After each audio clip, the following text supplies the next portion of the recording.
What is going on, guys? We are back playing some more Surviving with RotaryCraft. Now today, guys, we're going to be messing around with the Sonic Borer, which is a different mining machine that RotaryCraft has to offer. Now, I do prefer the Sonic Borer to the boring machine, but the boring machine does get a lot more attention, so I thought we'd give the Sonic Borer some love. Now, it is a little bit difficult to find in the RotaryCraft handbook. You do have to go to the second page, go to Utility, and then scroll through to the third page, and it's right up here at the top, the Sonic Borer. Now, this thing is awesome. It's pretty much like mining with explosions. So if you like mining with TNT, except a little bit more controlled, this is probably what you're going to like, and I think it's going to be a lot of fun to mess around with today. So the Sonic Borer uses shockwaves to dig tunnels, and it looks really cool when it uses that. It can be aimed in a direction, and it digs a really big tunnel. It can go quicker than the standard borer. You can make this thing go insanely fast, and I will show you guys that today. I'll also show you more of a conservative setup for it. But the only disadvantage of it is it drops the blocks in their original location. So with this one, you do have to run along and actually collect the blocks unless you want to set up a huge item vacuum setup. But you're pretty much just going to want to go and grab the blocks manually, which isn't the worst thing in the world. You guys will see that. I'll show you all about that later. But the boring machine, if you did not know, can actually deposit everything into a chest, which is pretty convenient if you just want to set it up, let it run, come back down and get your resources, or pump them up to wherever you're processing them. So we are going to be doing a little bit of crafting today. It's actually not that expensive to set this whole thing up. I was actually pretty surprised with how cheap the Sonic Borer is. And then I'm going to be showing a couple different engines. So we're going to be looking at the gasoline engine, the performance engine, and finally, eventually we're going to look at the Micro Turbine, which is going to make this thing fire extremely fast. And that is not what I would consider to be a conservative setup. I would think most people would stick with the performance engine, but we're going to go over all of those. So first things first, we're going to craft the Sonic Borer, which, like I said, is relatively cheap. That's going to be all the stuff right over here. So we can just come in here and craft it. It's going to take 2 steel ingots, iron bars, a compressor, a liquid pipe, and then 3 base panels. And there you have it, the Sonic Borer.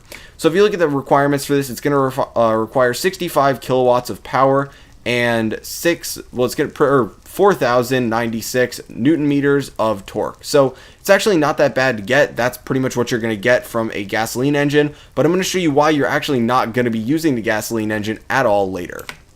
So the next thing we're going to do is be making the Micro Turbine, and we are going to be making the performance engine. Haven't crafted these in a while, and I'll grab the rest of the stuff out of here too, because we're going to be making 2 16-to-1 diamond gear units, and I do have the lubricant buckets with me right now, just so that I don't forget. I always do that when I have the diamond gearboxes, because I'm so used to using bedrock ones, and then I start using them, and then they get damaged, and the minute they make the noise, I realize, but by then it's too late. So the next thing that we're going to be making is we can do the performance engine. So there we go. This one we've already crafted before. I'm not going to go through what it takes, but the next thing we're going to be making is the Micro Turbine, and there we go. Okay, so we should have all that we need right now, except for the fuel for these. We do have the engine control unit, just because we can use that on both of these. And I am going to want to stop it, because it will go and make a really long tunnel, which I really don't feel like running down to pick stuff up from right now. So next thing we're going to do is collect all the fuel that we're possibly going to need for this. So obviously the Micro Turbine is going to be using jet fuel, which I have a full reservoir of over here, and this is trying to get sucked up into the item vacuum outside. The next thing that we're going to get over here is some blaze powder. Now this is something that I noticed a while ago that I thought was really funny, and I never actually got to point it out to people, because I picked it up out of here when I was processing the blaze powder and haven't actually had to come over here in a video for a really long time. But obviously, you know, can you find what's wrong with this picture? I'm sure you can. We have 66 blaze powder right here, and you can actually pick up the stack from in here, and then it forces you to split it in your inventory. So I always thought that was pretty interesting. Then we can come over here, and this chest is just full of ethanol crystals. I always head outside, go over to the ethanol production setup, and just grab out like a stack of sludge, and then bring it back in here, and process it, and make the ethanol crystals. But we can grab out, we'll grab out 2 stacks of those. I don't think we'll be using all of it, but yeah, we'll grab out 2 stacks of those. And then lastly, we are going to steal the gasoline engine from over here. It's out of fuel right now, so we're not wasting anything. But yeah, we're going to grab that out from over here, and I assume that just, yeah, it got sucked up over here too. Gotta love the range on that item vacuum. So we should have all that we need right now, and Unfortunately, we actually can't go down from over here anymore into the mine or from upstairs in that same spot. We have to go outside, and the reason behind that is because with all of the ReactorCraft stuff that's in the basement, now it actually goes out further than the usual wall does on this side of the house. So I did have to move the ladder to get down there. So not too big of a hassle, but eventually I'll try and get it back somewhere over here so I can go straight from the base. And I apologize, I know I was told by so many people that I need to change these into wooden stairs, because every time I went up here to enchant stuff, it just ticked people off, but I keep forgetting, so we'll just fly over it so we don't actually have to use the stairs. And right over here is how we go down. So yeah, this is just kind of a makeshift ladder to get down here for now. It doesn't go all the way down. Then it comes over here and meets back up with the normal ladder to go down, and we can just fall down here. Now I have, I've been, using the boring machine down here for a while, and we got the bedrock breaker over there, but we're going to come back here, and I tried to leave this wall open, not using the boring machine over here, so that we'd have a wall to use the sonic borer on. So that's where we're going to be setting it up over here, and the reason I left so much space is because it makes an enormous tunnel, so we'll see that in a little bit. But we're going to set this up right next to the wall. So the sonic borer, we're going to throw it down, and I guess let's throw it down like right here. Okay, so we'll throw it down right there, and it looks pretty cool. It looks like more of a weapon, honestly, than something you use for mining, but you're going to flip it around, it gets power from the back, and then obviously it's going to shoot out the opposite side of that.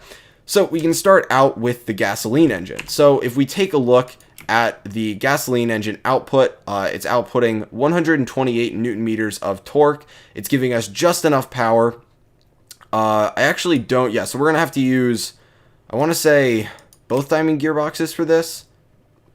Yeah, no, we would normally need like a 2-for-1 for this one. Okay, so I don't actually think we're going to be using the gasoline engine, but I will discuss it right now. I was going to use this as an example because this one does have the required power for the, where is it? Oh, I already put it down. For the sonic borer. So it has just enough power, and you can actually get the torque up fine to getting the sonic borer to run up to 4096, but it doesn't actually let it run, and that's because there is a speed required on this that's not actually shown on the sonic borer. I don't know if it was a bug, but the last time I checked, that is how it worked.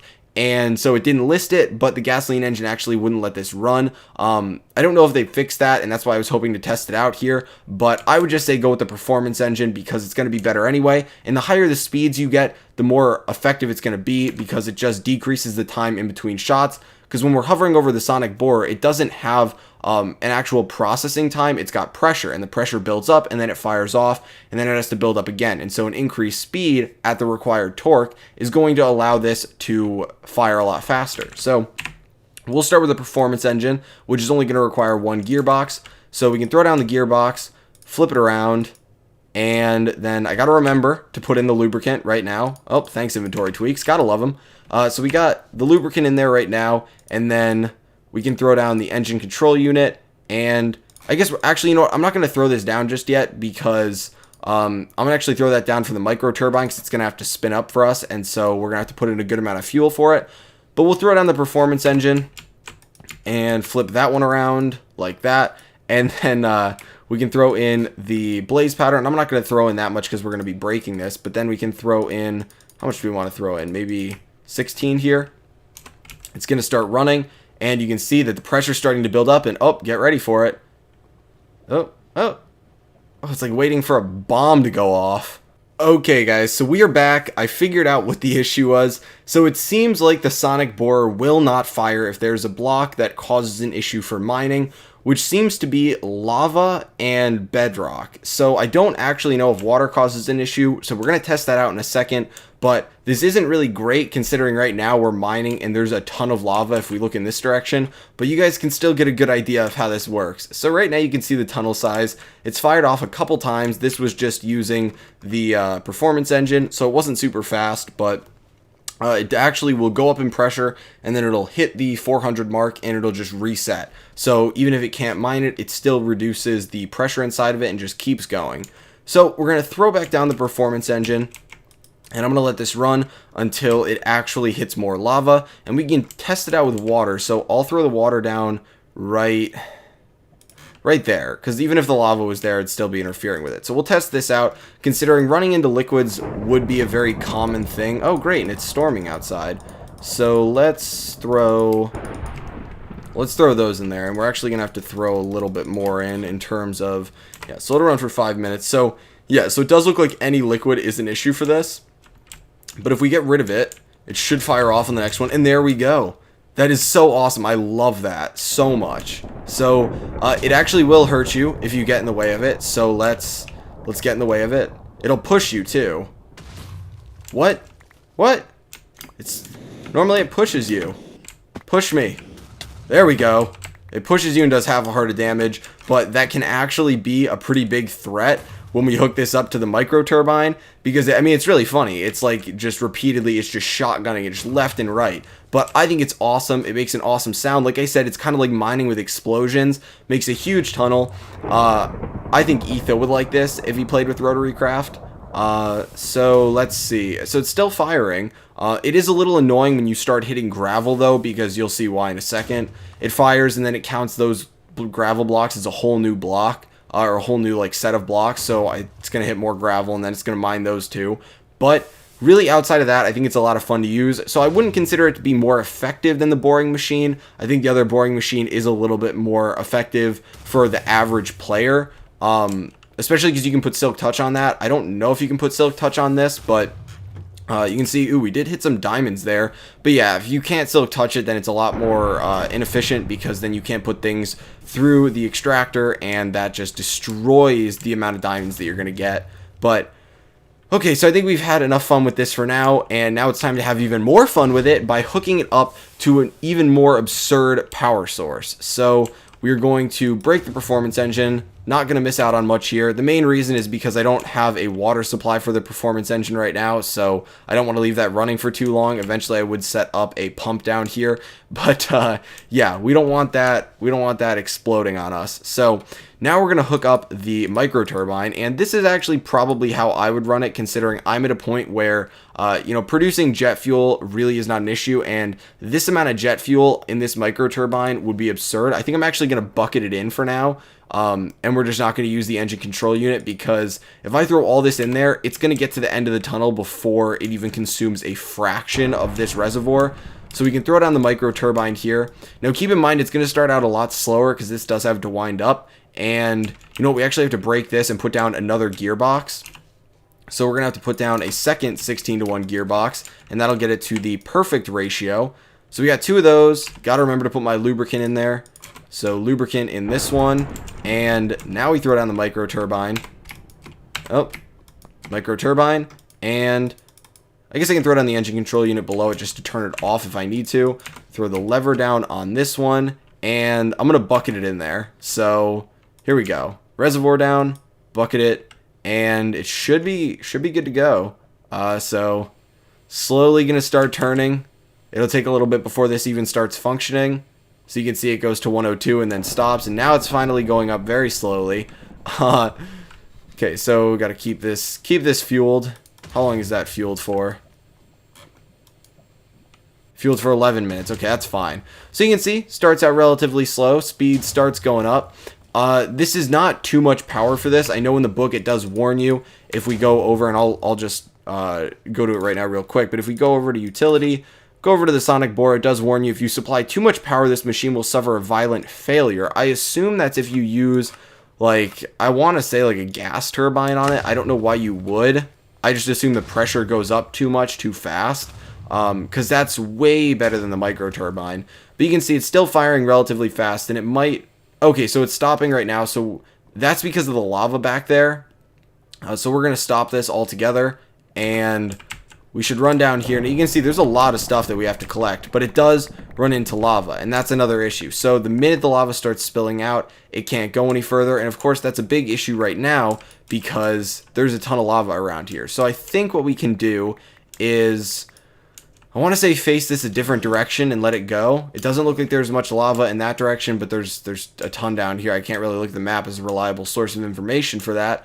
So that's a little unfortunate. So what I might do is cut here, and we'll go up to a higher point where I'm not going to have to worry about lava, and you could just mine, I guess, iron and stuff like that, which is mainly what we're here for. And we'll run this thing again, and I'll show you just how fast it can actually get. Okay, guys, so we are back. I moved up to Y level 23, and I was just clearing out this room right here when I noticed there was an opening down here, and I was like, oh, it's just a little opening. But that is actually a skelly spawner down there, so I will deal with that later. Our inventory is full of a bunch of junk, so I'm just going to put some cobble in there. Oh, well, that's gone. We'll just say that's gone. Oh, wait, is that it there? I thought it fell down there. Okay, well, this is a very small space right now, but it soon will become a very big space because we're about to make an enormous tunnel. So we need to have enough room just to set this whole thing up. So I want to say that's 4 blocks, so we should have just enough. You know what, I'm going to clear out right here too, just so we can actually move around here. And oh, hello. Hello, friends. I have no armor on right now because I have my hazmat suit.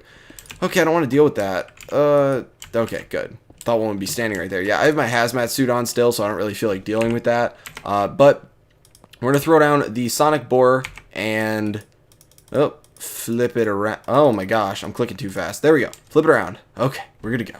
And then throw down the 2 diamond gearboxes. Gonna have to break this torch and put it elsewhere. And flip that. Flip that. And then set up the engine control and micro turbine. So engine control, break that block down there for the lever. Micro turbine, rotate that. And we gotta bucket some more jet fuel in there. So, relatively compact room. Bucket that in there. We'll bucket, how much is that in there right now? 15 minutes worth. Bucket a little bit more in there. And we'll let this start powering up. So hopefully there's nothing that it's going to run into. Obviously it could run into water and that would still be an issue. But I think for the most part we will be clear of any bad lava pools. Oh, okay, I was standing a little bit too close. Okay, so we'll let it just keep going. This is a decent pace right now. Honestly, for the amount of resources you're going to get for the tunnel that it breaks, you're going to get a lot of resources really fast. So, going to keep going. Obviously, this does take a while to wind up. So, at the start, it's not going to be much better. But you can see it's starting to fire off a lot faster. And it does make a really long tunnel. So, I guess we'll let this fire for a little bit. Get up to the max speed. I should have put a dynamometer down here so I could actually know when it gets up to the max speed. But I mean, look at this thing. This thing's rapid firing, breaking blocks so fast. And if you're not running into any lava or water, really, you're going to be getting tons of resources. And if you're going for iron, which is what I'm going for, you don't need to worry about silk touching anything. So I think this is nearing the maximum speed for this that you're going to get. And look at that. That's absurd. At least I think that's crazy. That's so I think this is one of the most fun things I have come across in this entire mod, and I think it's really overlooked, especially because of where it's placed in the book. It's not considered like a mining machine, it's considered a utility item for like making tunnels and stuff. So yeah, I'll let this fire a couple more times, and then what we're going to do is turn it off, and we're going to run down there, and we're going to see all the stuff that it got us. So we'll flip that off now, we'll allow it to stop. It's going to take a little bit to slow down, so it's going to continue firing. Oh! What? Okay, it broke. It broke. Well, that's one way to make it stop. Oh my gosh. Okay, so we got some iron right here, which means our inventory is going to fill up. I'm going to throw this back down up there. Oh wait, no, I shouldn't do that. I'll throw this back down up there when I get back, because if I throw it down up there now, it's going to start blasting me and shoot me down this tunnel, and I don't want that. So we're going to walk down here, and we're going to see how much iron we collect. So I should probably light this up too, because this is going to spawn a lot of guys in here. And oh my gosh, the lag. There's so many entities in here right now. I feel like I'm going to miss iron. I gotta like zigzag. We gotta zigzag, guys. It's like we're running away from gunshots. Huh. I mean, there's surprisingly, it seems like a very small amount of iron, but if we're getting 5 to 6 times this amount, so that right there, obviously it uncovered iron all over the place, so if you wanted to come down here, because you have to anyway, you could easily just go and mine the iron on the sides. Now that wouldn't be relevant really if you're just lining this up and then, oh, we're going to move it over however many blocks the width is. So 1, 2, 3, 4, 5, 6, 7. So 7 blocks, we're going to move it over, you know, 3 in that, or 7 in that direction. What am I talking about? We're gonna move it over 7 in that direction, and then, you know, call it a day. You wouldn't have to worry about mining the side blocks, but it will uncover a lot of iron. There's more iron up there that I didn't get. So just for using that, we're gonna go back, and if we were to process this, we'd be getting like 2.5, upwards of 2.5 stacks of iron just from that, which is phenomenal. So it's a lot of fun to use, and it is relatively effective, but it's not great when you're trying to get diamonds, just because it's going to run into a lot of issues down there, whether you put it too low and it would hit bedrock, or if you put it too low and it's going to hit some lava or water. So I'm going to go over these guys as best I can, just because I don't feel like dealing with them. And oh, I wonder what happens if we fire the sonic thing at it. Oh my gosh, okay, get me in here. I wonder what happens if we fire it at mobs. Oh man, I gotta know. Is it gonna blow itself up again? Oh, they're so close though. Okay, that's how we're gonna end this episode. We're gonna fire this at some mobs. So we're gonna build this back in here so that I can get access to the front of it. Oh, can I build on that? No, we can't. I'm such a chicken right now. I don't want to go out here and have these guys blow up on me. Okay, so we're gonna throw this down right there. We're gonna rotate it. Okay, so we're good to go there. We can hop back down on this. I'm curious if it exploded because I was standing on the block like right at it, and I'm curious if it's gonna make these guys explode right in front of it. So I really hope it doesn't, because it might break some stuff, but it's for science. It's always for science. In a little bit. Oh, here we go. Okay. And yeah, we're gonna back up right now in case something. Oh no, we want to see this. No, we're gonna miss it, guys. We're gonna miss it. There we go. Does it kill him? Did it kill him? I think it killed them. No, it doesn't. What? Okay, guys, so I'm a little disappointed that this isn't going to work as a weapon, but it is a lot of fun for mining. I thoroughly enjoyed using it. And before we actually finish up here, there are a couple things I want to let you guys know. So I've been enjoying RotaryCraft a lot recently, and so I am going to be mixing up the video schedule a little bit, and I'm going to be trying to put out RotaryCraft videos every day to every other day. And I'll probably be doing a little bit less Thaumcraft videos. I have not been enjoying that series as much as this. They will still be coming out, but I'm not going to try and do the 2 RotaryCraft, 1 Thaumcraft. I'm just going to mix it up with whatever I feel like, which is most likely going to be a lot of RotaryCraft. So I suspect you guys probably won't mind that much. You guys really do seem to like RotaryCraft videos. And one thing that I also want to say is, recently, a couple of my videos, whether it's the ARC video or the most recent RotaryCraft video, have been getting some dislikes on them. And I want you guys to know I'm perfectly fine with getting dislikes, but if you're going to dislike the video, I would appreciate it if you could post in the comments why you disliked it, just so that I know what I can fix, because I really want to make the best videos I can for you guys. And, you know, when I get a bunch of positive comments on things, but then I get dislikes, I have no idea what's wrong. So you know, if you do dislike it, perfectly fine, but please post in the comments so I know what I can fix for a future video. But that's going to be it for today, guys. If you enjoyed the video, if you found it entertaining or informative in any way, please feel free to give it a like, as it does help me out a lot, and I will talk to you guys later.